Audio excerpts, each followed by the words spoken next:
네, 지평선 이세훈입니다. 이번 풀어볼 문제는 이번에 국가정보원장으로 내정된 전 국회의원 박지원의 사주죠. 인터넷상으로는 이제 1942년 6월 5일로 이제 알려져 있는데,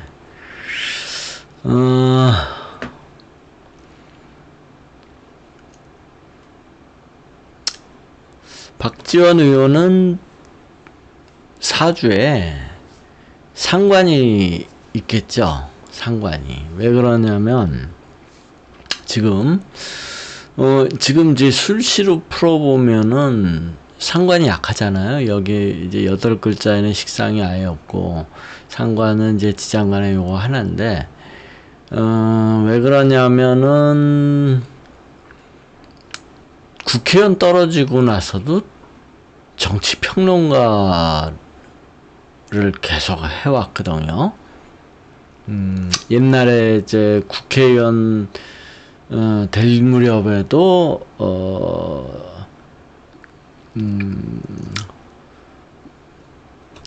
정치, 김대중의,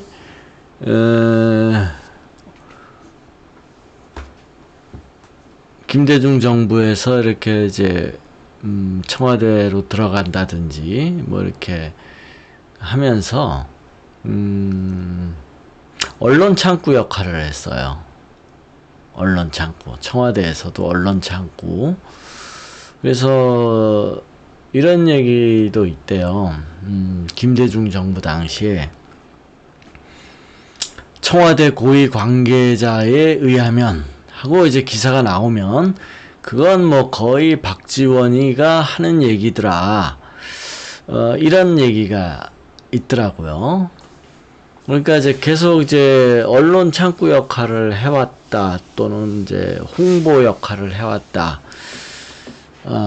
이러면은 이제 사주에 상관이 강해야죠. 그래서 이 사주는 이제 아니라고 보이고요. 한번 찾아보죠. 일단 이제 양력 42년 이제 6월 5일 날 일단 상관이 있어야 되는 거예요. 상관이.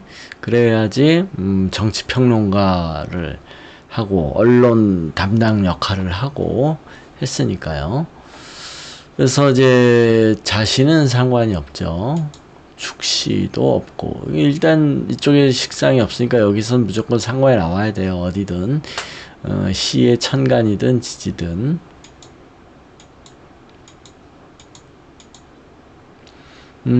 오시로 보면 이제 상관이 나오죠. 그 다음에 이제 이 중요한 사건이 있어요. 박지원은 이제 2003년도에, 북한의 그 대북 그 송금 특검이 있어가지고 2003년도에 구속이 돼요. 남북 교류 협력 뭐 위반으로 뭐 불법 대북 송금 사건, 그때 특검이었나요? 하여튼 뭐 있어가지고 2003년도에 이제 큰 구설이 있죠. 그러면 2003년도에 상관이 나와야 돼요. 2003년도로 가보죠. 2003년도에 해운인데 상관이 운에 안 걸려요. 박지원에게서는 굉장히 그 일생일대의 중요한 일이기 때문에, 깜빵에 간 중요한 일이기 때문에 반드시 나와야 되는데 안 나와요. 그러면 이제 상관, 지지 쪽의 상관인 걸 한번 찾아보죠. 신시가 되면 이제 지지 쪽에 상관이 걸려요. 그러면 2003년도에 대북 송금 특검의 구설이 있어야 되는데 여기도 없네요. 그러면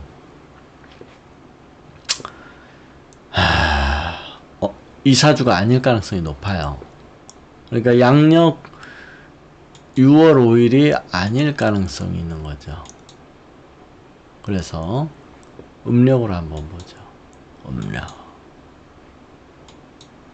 음력의 자시부터. 그러면 자시의 상관이 나오네요.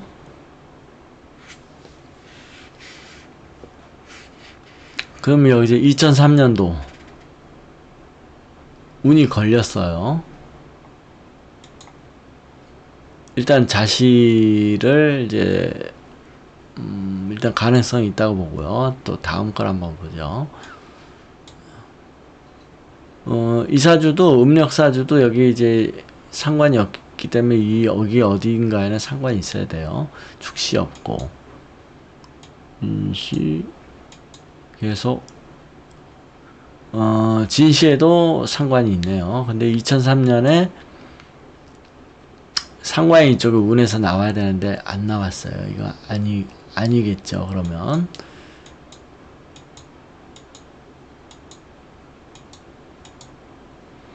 그 다음에 해시도 상관이 걸렸어요. 2003년도에. 그러면은 음력이라고 봤을 때 유력한 게 해시거나 자시인 거예요. 그 다음에 이제 그러면은 해시나 자시 중에서 한번 찾아보죠.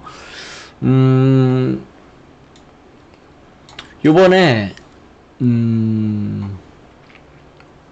국가정보원장으로 내정됐잖아요. 2020년을 한번 볼까요? 2020년에 일단 자시로 봤을 때 국가정보원이라는 자리는, 국가정보원장이라는 자리는 정보를 분석하는 그런 기관의 장이잖아요. 그러면 상관이 들어와야 돼요. 올해 해운에 상관이 일단 들어왔어요. 자신은 경자년에. 그러면 이제 해시는 국가정보원이 돼야 될 국가정보원장에 맞는 게 상관인데 식신이 들어왔어요. 그래서 이거는 그다지, 이거보다는 자시가 더 어울리더라라는 거예요. 일단 해운에. 그 다음에 월운으로 한번 볼게요. 월운에 7월에 이제 국가정보원장이 되겠죠. 7월에. 그럼 7월에 상관이 올라왔고요.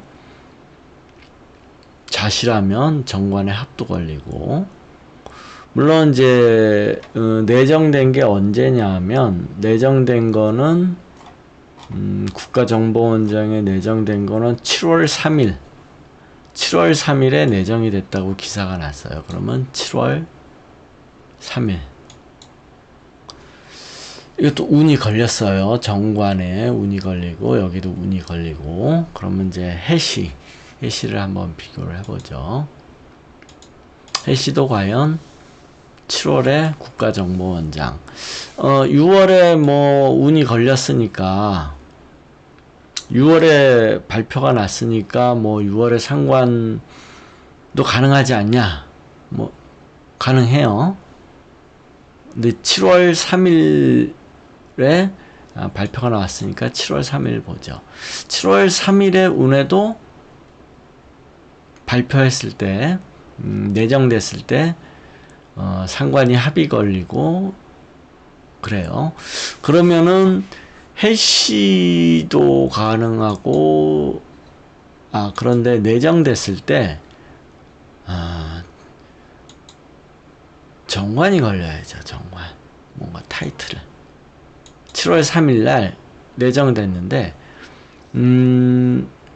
여기는 이제 평관에 합이 걸렸어요.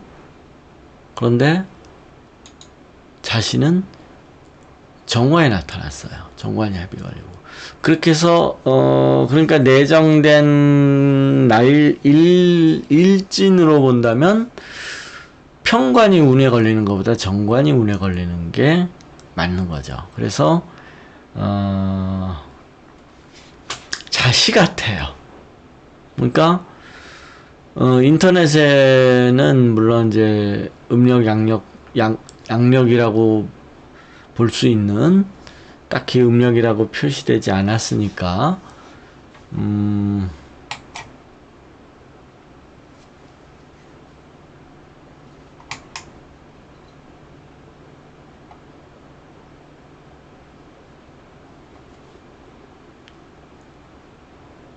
음력으로 봐야 될 것 같고, 그 다음에 음력이면 자시가 가장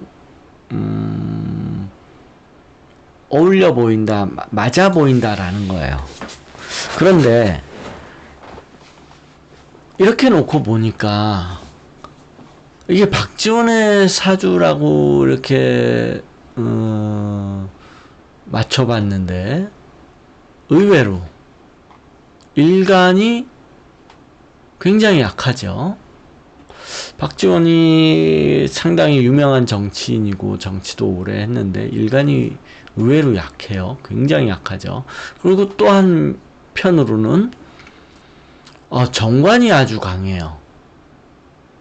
그래서 이게 과연 박지원의 사주가 맞을까?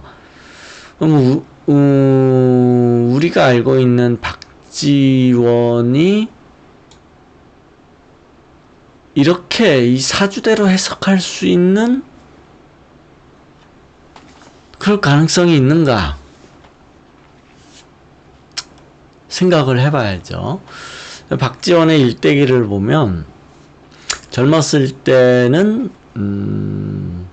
상고 출신에다가 대학교도 이제 상대를 나오고 그래가지고 LG 금성을 들어가가지고 무역 파트 쪽에 있었는지 하다가 미국으로 뉴욕으로 가가지고 거기서 자기 사업을 했대요. 그래가지고 한때 돈을 잘 벌었고 건물도 뭐 몇 채가 있었고 그 다음에 심지어는 뉴욕 한인회장도 하고 사업가로 상당히 성공해 있었다라는 거죠. 젊었을 때. 그러다가 김대중이 미국으로 망명을 했을 때 그때 이제 김대중을 알게 되고 뒷바라지를 했더라라는 거예요. 그러면서 정치로 발을 들이게 되는 거죠. 이런 케이스가 아주 드물죠. 이 경우가 이제 공자에게도 있거든요. 공자의 경우에도 이런 케이스가 있어요. 그러니까 공자가 그 유랑 생활을 했는데 그 제자 중에 깡패 같은 놈도 있고 뭐 부자도 있고 뭐 여러 명이 있었어요. 공부 많이 하는 애들도 있고 그 중에 그 돈 많은 부자가 있었거든요. 그 공자 제자 중에. 그래가지고 공자가 유랑 생활을 하는 동안에 뒷바라지를 한 거죠. 이름은 지금 생각이 안 나는데 하여튼 있어요. 박지원이가 이제 그런 케이스가 아니냐라는 거죠. 김대중이 망명 생활을 하던 때 뒷바라지를 했고, 그리고는 이제 김대중이 이제 한국으로 들어와서 정치를 재개했을 경우에, 했을 때, 박지원도 이제 따라 들어와서 이제 정계에 입문을 했더라라는 거죠.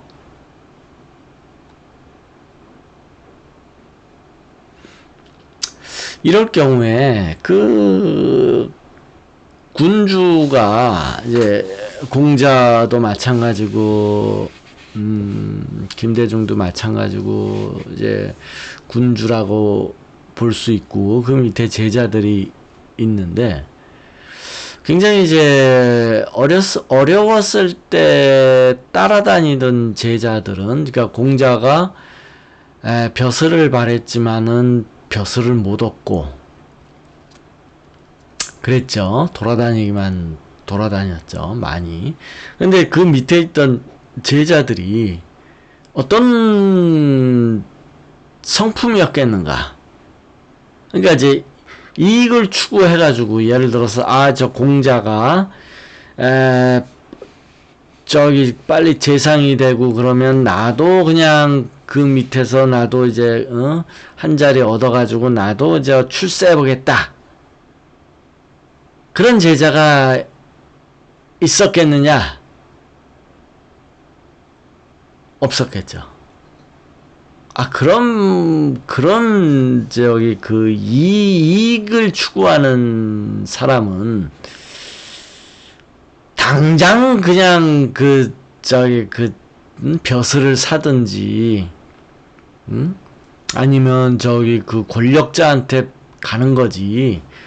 장래를 보고서 이 사람이 나중에 재상도 될 수 있을 거야. 그러니까 내가 조금만 참다가 나중에 그냥 이 사람이 출세하면 나도 이제 덩달아서 이제 한몫 챙기자. 이러지는 않거든요. 이익이라는 거는 바로 보고서 취하는 거지. 뭐 장래를 기약하고 그러는 게 아니거든요. 장래를 기약하는 거는 의리죠. 그래서 박지원도 김대중이가 저기 망명 시절에 어렵게 살던 시절에 김대중의 뒷바라지를 했고, 그 뒷바라지를 한 이유가 김대중이 한국으로 돌아가가지고 대통령도 할 수 있을 거다. 그럼 내가 그때 가가지고 나도 그냥 한몫 챙기고 출세하자. 이런 마음으로 김대중의 뒷바라지를 했겠냐. 그런 욕심이 있었다 그러면은 그냥 돈 싸들고 전두환 찾아가는 거지. 장래를 기약해가지고 이 사람은 대기만성이야. 나중에 잘 될 거야. 그러면 나도 한몫 잡을 수 있을 거야. 이러지 않는다라는 거죠. 그럴 마음이 있는 사람은 당장 돈 싸들고 그냥 권력자 찾아가지. 지금 망명해가지고 그냥 돈 없어가지고 그냥 국제 거지가 돼 있는 이 김대중이한테 뒷바라지를 해주고 이러지는 않는다는 거거든요. 이거 이제 굉장히 이제 의리맨이다라는 거죠. 의리맨. 그래서 이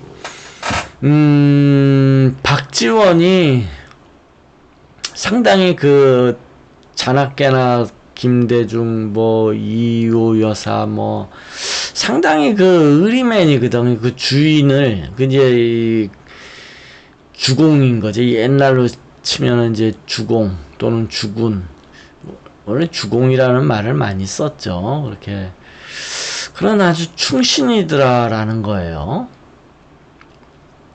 박지원이 이제 그런 사례들을 꽤 많이 남기고 있거든요. 박지원이 이 김대중에 대한 충성 이런 거를.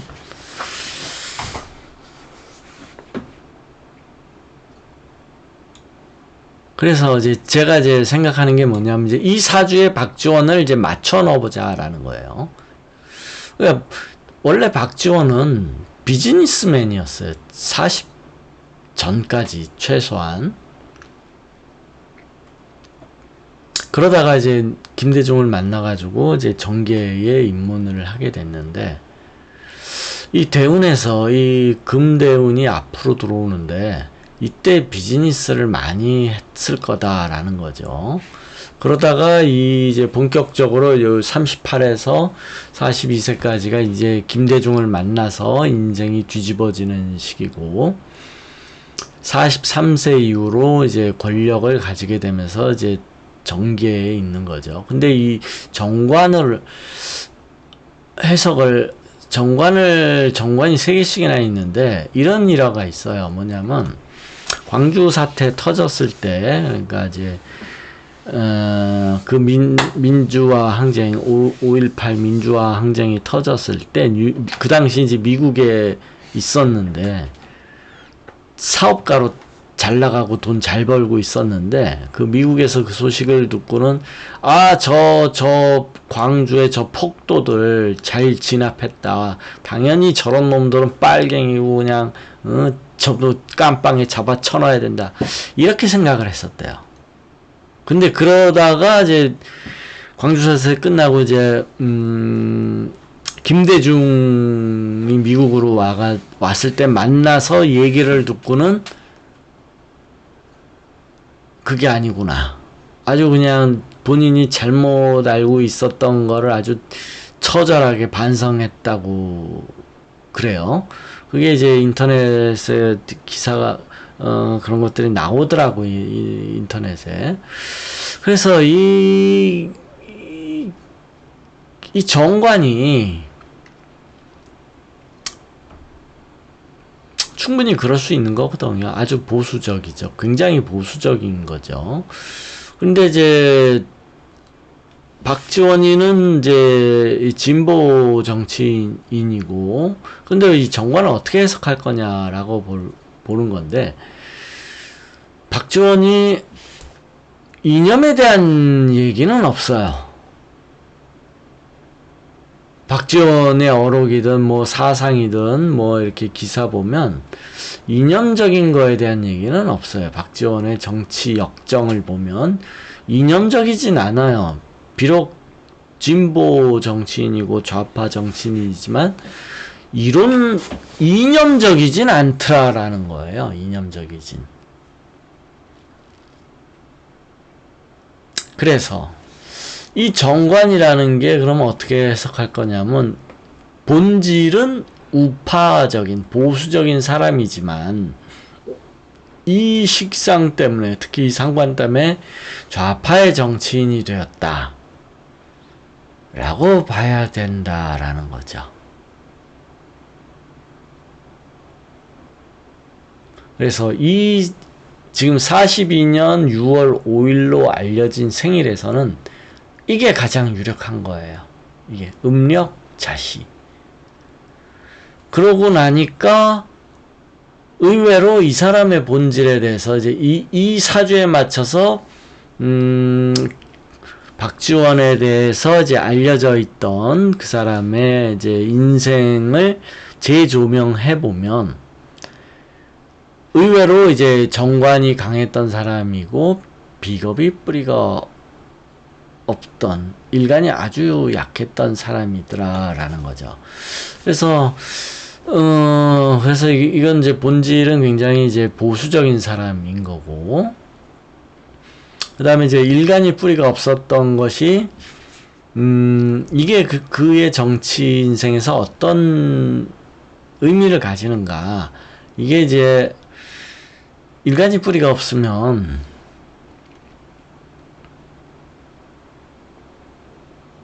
일간이 뿌리가 없으면은 극단적으로 온실 속의 화초와 같은 거죠. 온실 속의 화초. 굉장히 꺾이기도 쉽고 단호하고 그 다음에 혼자서 뭔가를 새로운 일을 시작할 때는 혼자서는 못하고 남하고 함께하고 그런 건데, 그럼 박지원이 그랬느냐? 박지원은 보통 이제 능글맞은 굉장히 이 국회의원으로 치면은 사선인가? 그거밖에 안 돼요. 왜냐하면 이 사람이 늦게 국회의원이 됐어요. 51세인가? 그래서 의외로 일찍 정치를 시작한 게 아니에요. 국회의원이 된 게 51세인가 아마 그럴 거예요. 그래서 그전에는 비즈니스맨이었고 무슨 얘기 하려고 그랬지? 그러니까 국회의원으로는 실제로는 4선밖에 안 되는 국회의원인데 굉장히 능글맞아 보이더라라는 이제 그런 평가들이 많아요. 굉장히 정치에 능한, 뭐 권모술수에도 능하고 뭐 딱히 권모술수는 아니에요. 왜냐면 뭐 계략을 꾸민 박지원이 계략을 꾸몄다 뭐 이런 얘기는 없어요. 박지원이 계략을 뭐 꾸몄다. 굉장히 뭐 권모술수나 뭐 정치공학적인 일을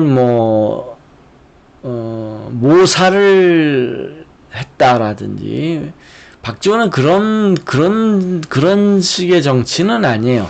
나름대로 떳떳해요. 그러니까 뒤에 숨어가지고 모사를 꾸민다든지 뭐 이런 거는 없어요. 내 기억에 항상 언론에다 대고 얘기를 하지 뭐 언론에 안 나오고 뒤로 뭐 모사를 꾸민 그런 정치인이다라는 얘기는 없어요.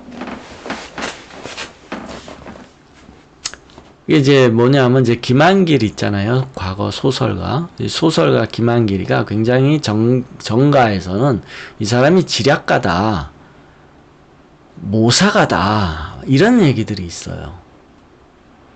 이게 이제 언론에서 나도 이제 기사에서 봤는데 기자들이 이제 그렇게 평가를 하는 거예요. 김한길이가 소설가 출신이지만 굉장히 정치적인 지략이 뛰어나다든지 정치적인 지략이 뛰어나다고 말하는 게 아니라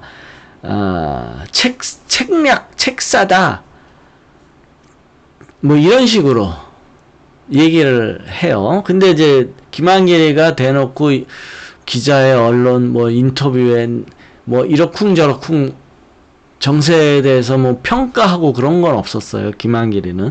근데 이제 박지원이는 아예 매스컴 언론 플레이를 하지 모사를 하지는 않더라라는 거예요. 박지원은.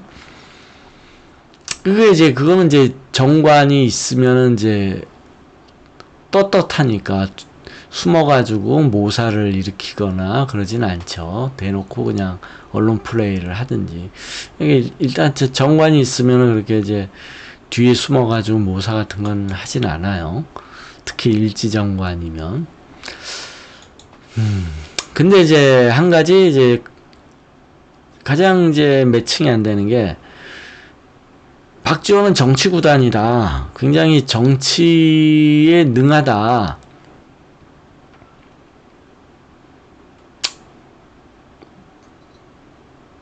그럼 그런 얘기를 많이 하는데 그걸 어떻게 이 사주에 맞춰서 그걸 어떻게 평가할 건가를 또 해석을 해야 되는데 그게 이 상관하고 정관 때문에 그런 거더라라는 거죠. 그가 정치구단이라고 하는 거는 예를 들어서 김한길하고 비교를 할게요. 김한길을 정치구단이라고 하진 않아요. 그런 얘기는 없죠. 그런데 나름 정계에서는 모사가다, 책사다, 이런 얘기가 많았거든요. 근데 김한길을 정치구단이라고 얘기를 하진 않잖아요.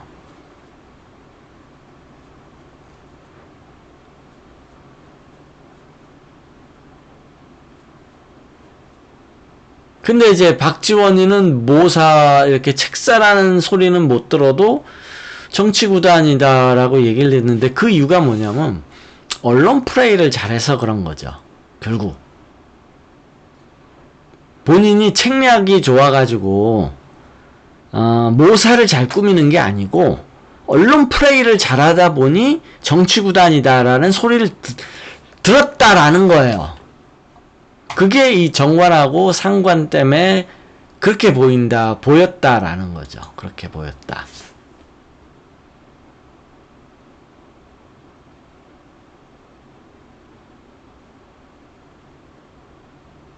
사실은 이제 잘못 본 거죠. 진짜 정치에 능한 정치구단이라고 그러면 비겁이 강해야 되는 건데 비겁이 강해야 진짜 정치적이고 정치구단인데 언론 플레이를 언론에 자꾸 근데 매스컴 타고 말 많이 나오고 이게 억지로 그냥 그걸 언론 프레이라고 한다면 뭐 할 수도 있겠지만, 그런 행위를 가지고 정치구단이다라고 얘기하는 건 사실은 잘못된 평가이죠. 잘못된 평가예요, 그거는. 매스컴에 많이 나오는 정치인들, 매스컴에만 많이 나오면 다 정치구단인가? 그거 아니잖아요. 매스컴에만 많이 나오면 정치구단 아니잖아요. 뉴스 시간에 많이 나온다 그럼 다 정치구단 아니잖아요. 그러니까 사람들이 잘못 평가한 거죠. 박지원이는 매스컴에는 자주 나왔지만 그가 뭐 어떤 박지원이가 정치적이다 또는 뭐 책략을 잘 세웠다 뭐 모사를 했다 뭐 이런 얘기가 없어요. 그러니까 박지원이는 그냥 언론만 많이 타는 바람에 그게 그냥 정치구단이라고 생각되어졌던 거고 그건 잘못됐다는 거죠. 그래서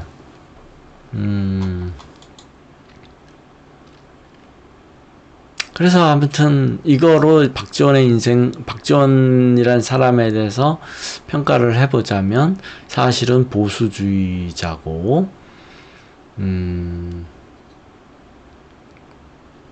사실은 굉장히 약한 사람이다.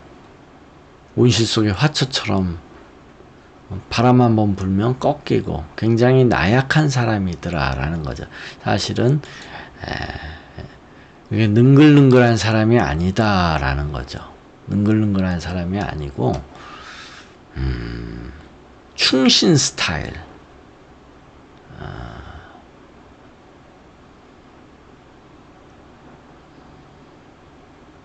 그런 사람인 거예요. 그런 사람. 이 사주만 보고 박지원을 평가한다면 그렇다는 거예요. 그래서 이제 박지원에 대한 인물평은 이제 여기까지 하고, 그러면 이제 왜 국정원장이 됐느냐? 박지원이 북한에 대한 이미지가 좋잖아요. 북한에서 그러니까 북한은 왕조고 박지원이는 이제 김정일이도 만나봤고 평양에도 여러 번 가봤잖아요.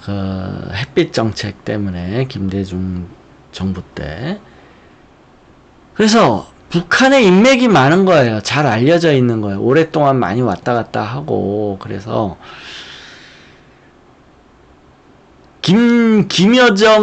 김여정이가 아저씨라고 부를 수 있을 만한, 심지어 김정은이도 삼촌, 아저씨 이렇게 불릴 수 있는 나만의 몇 명 안 되는 인사들아라는 거예요. 그러니까 이제 김정은이의 지금 입장에서 보면 자기 아버지 때 김정일이 때부터 남한에서 이제 와서 왕래가 있었던 절친이 아니라 친북 인사, 그리고 아저씨라고 할 만한, 김여정이는 진짜 아저씨라고 할 만한 남한에 있는 사람이다라는 거죠. 그러니까 이제 친한 거죠. 이제 김정은, 김여정이의 남매하고 개인적인 친분, 뭐 이런 거, 아버지하고 잘 알고 지냈던 사람, 그래서 뭐 삼촌, 아저씨라고 부를 만한 사람을 써서 문재인이가, 야, 김정은, 김여정 좀 달래줘. 네가 걔네들한테 아저씨야 소리 들을 만한 남한 인사잖아.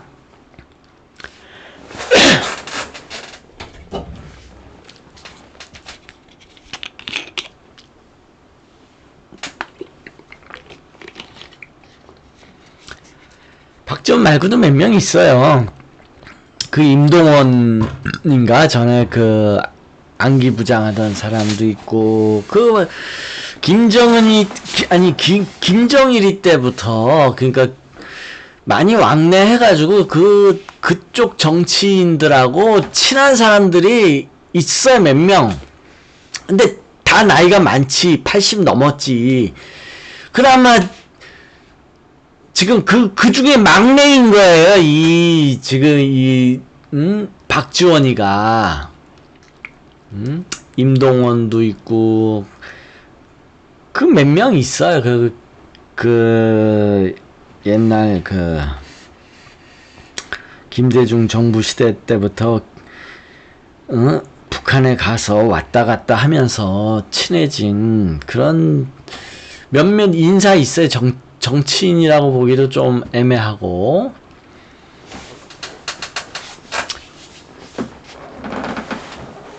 그러니까 왜 김정은이가 재작년인가 왜 판문점에 내려와가지고 저녁에 저녁 만찬도 하고 뭐 해가지고 간 적 있었잖아요. 북한으로 돌아간 적 있잖아요. 김정은이가 이제 판문점 여기 우리 자유의 집까지 나와가지고 뭐 만찬하고 왜 가기 전에 무슨 그 전자빔 쇼하고 그랬을 때 그 뉴스에 그 문재인이가 한 40 몇 명인가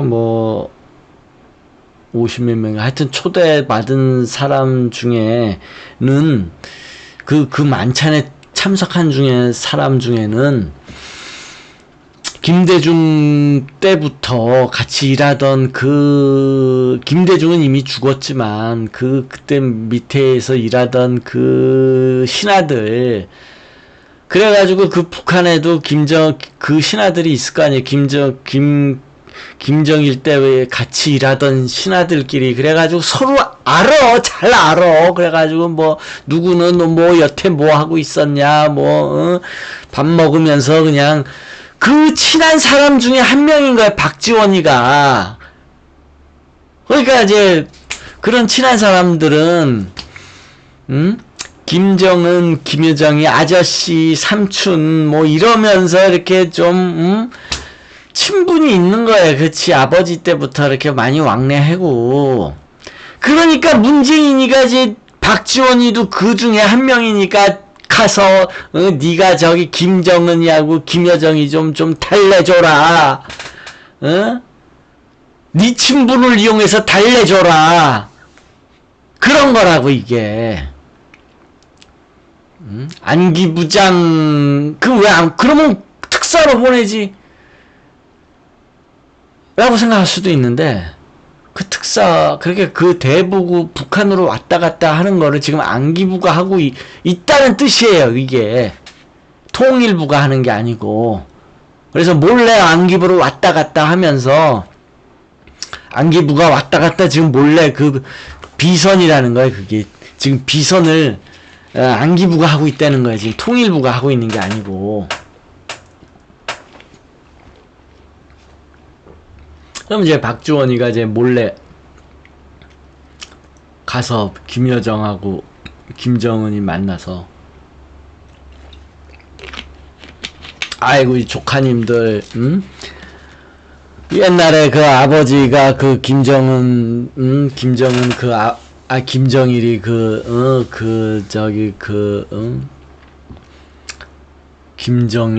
김정일은 뭐라고 불렀나?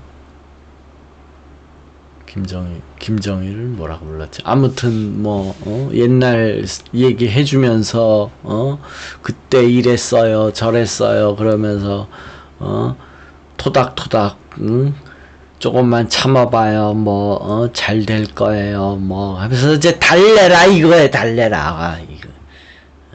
다른 건 없어. 에이.